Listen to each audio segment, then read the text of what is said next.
Hello students, आज हम पढ़ेंगे unit number second, unit and measurement, जिसमें सबसे पहला पॉइंट हमारा आता है फिजिकल क्वांटिटीज।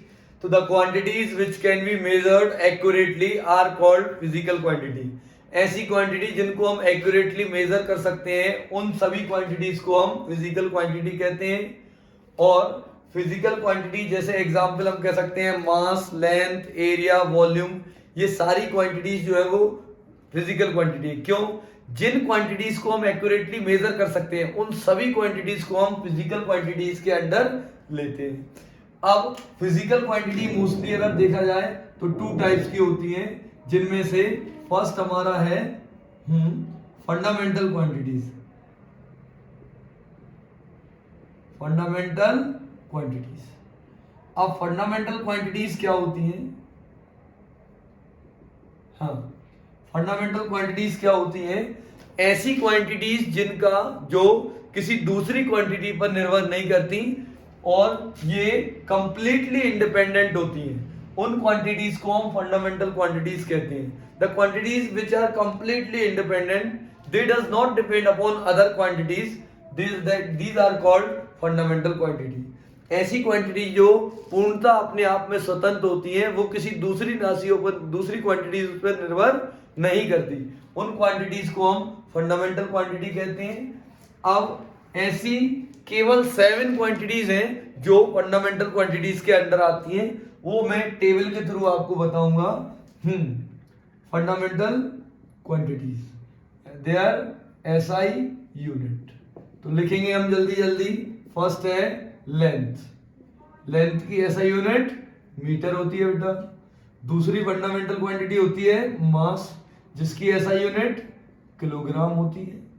और थर्ड आपका आता है टाइम, और टाइम की एसआई यूनिट सेकंड होती है। और फोर्थ आपका आता है टेम्परेचर।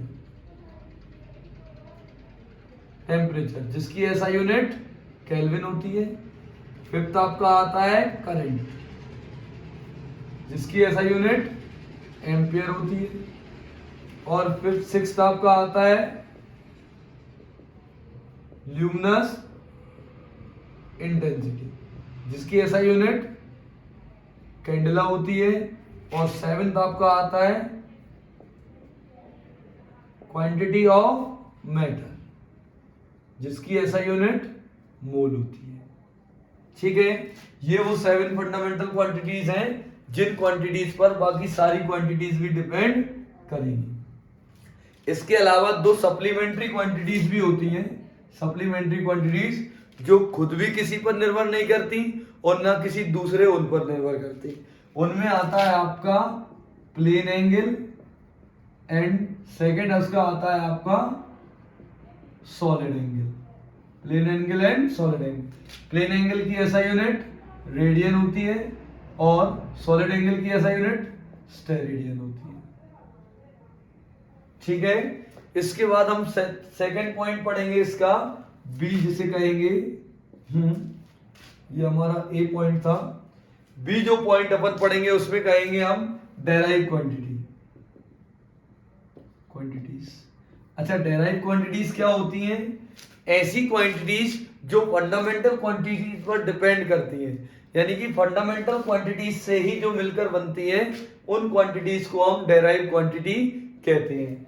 एग्जाम्पल के लिए स्पीड का फॉर्मूला क्या होता है बेटा? डिस्टेंस अपॉन टाइम, यानी कि डिस्टेंस लंबाई, डिस्टेंस क्या होता है? लंबाई, और टाइम। तो लंबाई, लेंथ और टाइम से मिलकर हमारी स्पीड बनी है। तो स्पीड कैसी क्वांटिटी है? डेराइव क्वांटिटी है। इसी प्रकार अगर हम देखेंगे एरिया, तो एरिया का फॉर्मूला होता है लेंथ इनटू ब्रेड्थ। 2 लेंथ से मिलकर आपका एरिया बना हुआ है, तो एरिया भी किसके अंदर आता है? Derive quantity.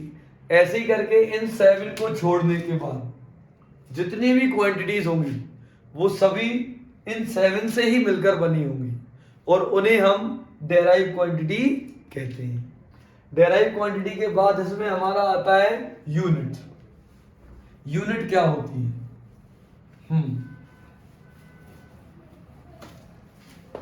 तो अब हम पढ़ेंगे यूनिट क्या होता है। तो सबसे पहले लिखेंगे यूनिट। तो यूनिट क्या होता है? एक स्टैंडर्ड रेफरेंस जो किसी भी एक फिजिकल क्वांटिटी को दिया जाता है जिससे हम उसको रिप्रेजेंट कर सकें इजीली, उसे हम यूनिट कहते हैं। The standard reference given to a physical quantity to express it accurately. Physical quantity को एक्यूरेटली एक्सप्रेस करने के लिए जो हम उसे स्टैंडर्ड रेफरेंस देते हैं उसे हम यूनिट कहते हैं। जैसे मैंने कहा 50 केजी, तो 50 केजी आपका क्या होता है? मास। कैसे पता? क्योंकि इसके पीछे एक स्टैंडर्ड रेफरेंस लगा हुआ है केजी, जिससे हम इसको पहचानते हैं। तो मास को हम केजी से पहचान रहे हैं, तो केजी जो है वो एक स्टैंडर्ड रेफरेंस है किसका? मास का, जिसे हम क्या कहते हैं? यूनिट कहते हैं। क्लियर है? तो यूनिट आया समझ में? The standard reference given to a physical quantity to express it accurately is called unit. Unit भी हमारी 2 टाइप्स की होती है। फर्स्ट जिसमें अपन बोलेंगे क्या? Fundamental unit. Fundamental unit. Fundamental unit क्या होती है? The units which are independent, मतलब ऐसी यूनिट्स जो दूसरी यूनिट्स पर डिपेंड नहीं करती, उन यूनिट्स को हम फंडामेंटल यूनिट्स कहते हैं। एक्चुअल में अगर देखा जाए तो हम ऐसा भी कह सकते हैं कि जो फंडामेंटल क्वांटिटीज होती हैं वो किसी पर निर्भर नहीं करती, वो इंडिपेंडेंट होती हैं, तो उनकी जो यूनिट्स होंगी वो भी किसी दूसरे पर निर्भर नहीं करेंगी। यानी कि फंडामेंटल क्वांटिटीज की यूनिट्स को ही हम फंडामेंटल यूनिट कहते हैं। और इसी प्रकार अगर हम दूसरा पॉइंट इसका देखते हैं, डेराइव्ड क्वांटिटी, तो डेराइव यूनिट क्या होता है बेटा? The units which depends upon fundamental units, यानी कि फंडामेंटल यूनिट्स से मिलकर बनने वाली जो यूनिट्स होती हैं उन्हें हम डेराइव यूनिट कहते हैं। यानी कि अब जैसे 7 जो हमारी फंडामेंटल क्वांटिटीज होती हैं उनसे मिलकर डेराइव क्वांटिटी बनती है, तो ऐसे ही 7 जो हमारी क्या होंगी? फंडामेंटल यूनिट्स होंगी, उनसे मिलकर क्या बनेंगी? हमारी डेराइव यूनिट बनेंगी। इस तरह से हम कह सकते हैं डेराइव क्वांटिटीज की जो यूनिट्स होती हैं उन्हें हम डेराइव यूनिट कह सकते हैं। ठीक है, ये हमारे क्या हो जाती हैं? फंडामेंटल यूनिट और डेराइव यूनिट।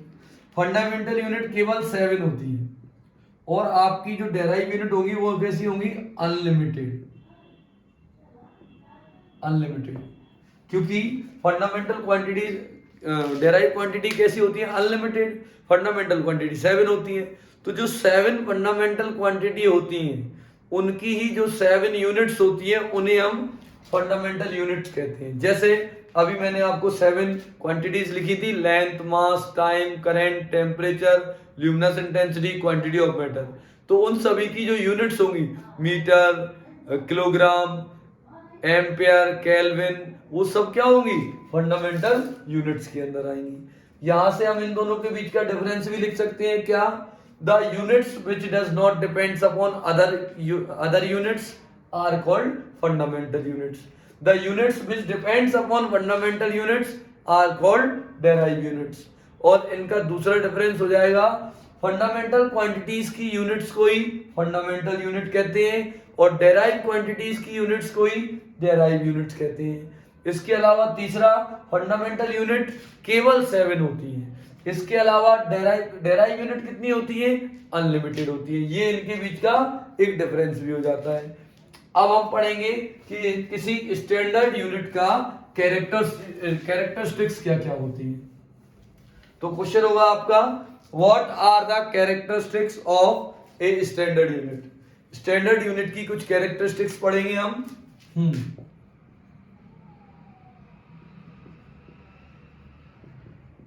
कैरेक्टरिस्टिक्स ऑफ ए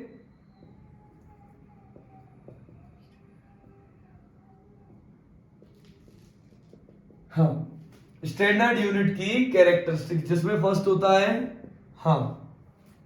ये वेल डिफाइन होनी चाहिए। जो स्टैंडर्ड यूनिट है वो कैसी होनी चाहिए? वेल डिफाइन, अच्छे से परिभाषित होना चाहिए। It should be well defined. It should be well defined. Second इसका पॉइंट हमारा आता है कि फर्स्ट पॉइंट हो गया it should be well defined, दूसरा होता है आपका इसका it should B of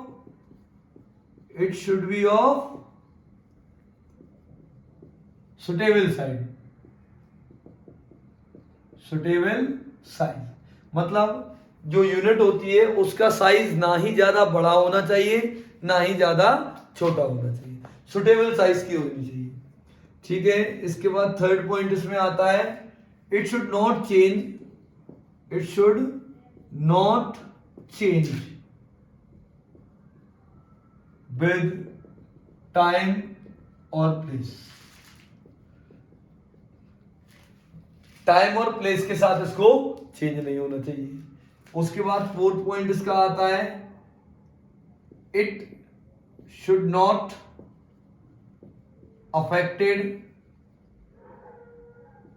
bye physical quantities such as pressure और टेम्परेचर, यानी कि प्रेशर और टेम्परेचर का हमारी क्वांटिटी पर कोई प्रभाव, यूनिट पर कोई प्रभाव नहीं पड़ना चाहिए। फिफ्थ आपका इसका पॉइंट आता है it should be acceptable to all, हर जगह ये एक्सेप्टेबल होनी चाहिए, it should be acceptable to all. इसे हम क्या कहते हैं, characteristics of a standard unit. अब स्टैंडर्ड यूनिट की कैरेक्टरिस्टिक के बाद हम पढ़ेंगे कि जो हमारी एसआई फंडामेंटल यूनिट्स होती हैं, उनकी जो एसआई यूनिट होती है उनको एक्सप्लेन करेंगे। फंडामेंटल यूनिट्स की एसआई यूनिट्स को एक्सप्लेन करेंगे। तो फर्स्ट है मीटर, यानी कि फंडामेंटल यूनिट की 7 फंडामेंटल यूनिट होती हैं, उन 7 फंडामेंटल यूनिट्स की 7 एसआई यूनिट होती हैं। उन 7 एसआई यूनिट्स को हम एक्सप्लेन करेंगे। तो जिसमें सबसे पहला होगा मीटर। मीटर क्या होता है, metre is the SI unit of length,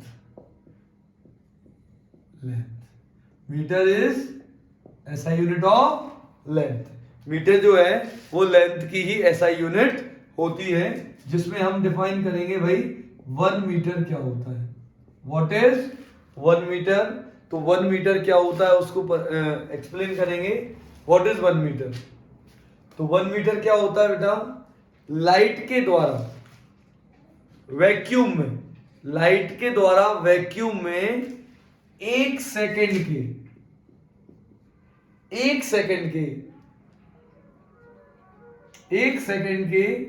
299, 792, 498 भाग में,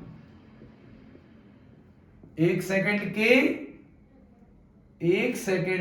299, 792, 498 भाग में जो डिस्टेंस ट्रेवल करती है लाइट, उसे हम 1 मीटर कहते हैं। एक बार और सुनना, the distance travelled by light in vacuum, light के द्वारा वैक्यूम में ट्रेवल किया हुआ डिस्टेंस कितने समय में, 1 सेकेंड के 299, 792, 498 भाग में। यानी आप 1 सेकेंड के कितने पार्ट्स करोगे, 298, 792, 458 पार्ट्स करोगे। और इतने पार्ट करने के बाद एक पार्ट में लाइट जो डिस्टेंस ट्रेवल करती है 1 सेकेंड के इतने पार्ट करने के बाद जो एक भाग आता है, एक पार्ट आता है, उस पार्ट में जो लाइट वैक्यूम में डिस्टेंस ट्रेवल करती है उसे हम 1 मीटर कहते हैं। The distance travelled by light in vacuum in 299, 792, 458 part of A second, 1 second के इतने भाग में तय की हुई दूरी को हम क्या कहते हैं, 1 मीटर। 1 मीटर के बाद आपका आता है सेकेंड 1 किलोग्राम। हाँ, 1 किलोग्राम को डिफाइन करेंगे तो क्या कहेंगे, सेवर्स नाम की एक जगह है फ्रांस में, पेरिस के पास में, फ्रांस में पेरिस के पास में सेवर्स नाम की एक जगह है जहां international bureau of weight and measurement है। फ्रांस में पेरिस के पास सेवरस नाम की एक जगह है जहां पर international bureau of weight and measurement है। उसमें एक प्लेटिनम और इरिडियम का एलॉय का, प्लेटिनम और इरिडियम के एलिमेंट्स का एलॉय बना हुआ, एलॉय का एक सिलेंडर रखा हुआ है। उस सिलेंडर के मास को हम 1 किलोग्राम कहते हैं। और किलोग्राम जो है वो क्या होता है हमारा SI unit of mass. Kilogram किसका एसआई यूनिट होता है? मास का।